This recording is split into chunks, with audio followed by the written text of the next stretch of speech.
But I actually slept on the floor in the training school the entire night, the night before registration, in order to hold a place in the registration line, because it was first come, first served. That was how registration was accomplished, and I felt it was entirely appropriate and helpful to spend that time establishing a niche for my son. I'm not sure that he knows that.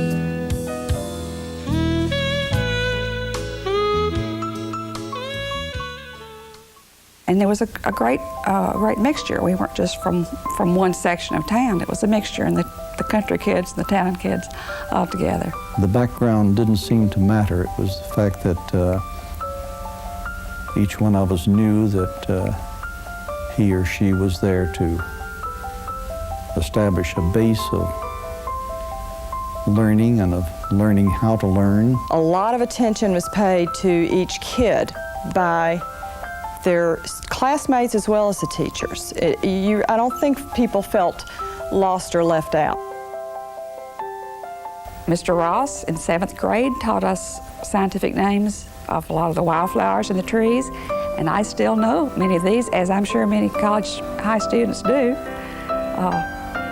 Taraxacum officinale and Rust toxicodendron, etc., probably 100 that he taught us, and with his way of teaching, I can still remember those scientific names. Miss Fanny Holland, who was my teacher in Latin and in French, was one of the finest teachers that I ever had in any level of my education. Magnolia Scoville was a 6th grade teacher who was a strict disciplinarian and disciplined us. She thought she disciplined us by spanking our hands on the palm with a ruler, but the real discipline was the way she looked at us when she did it.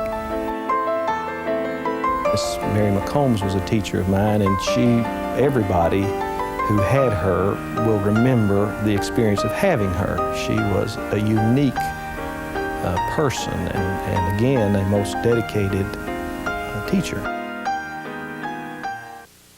We were a very close-knit group.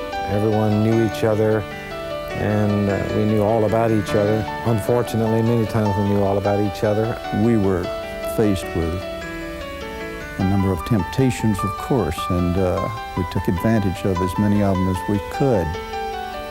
And yet, by comparison,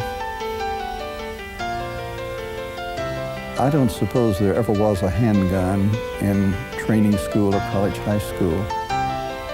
But we shot a lot of paper wads with rubber bands, and they were pretty accurate and pretty devastating.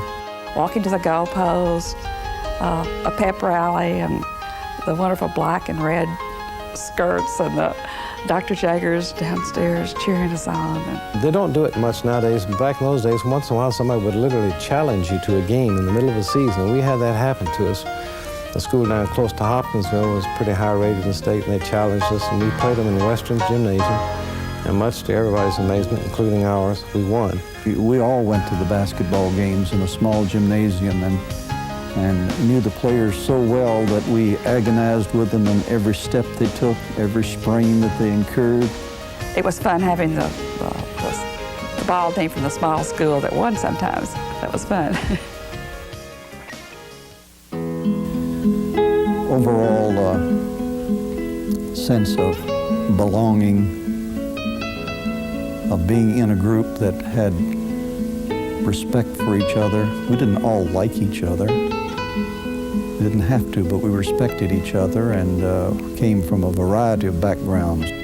I honestly believe that most of the students didn't really realize how fortunate they were to go to that school until it was all over. And I look back on it now and I hear some other people as I went to school later years talk about their experiences, and I realized I was very fortunate. Quotes from Shakespeare, and they do come back. They come back, and just as clearly, and that was because of dedicated teachers. And I miss College High. I wish it were still here.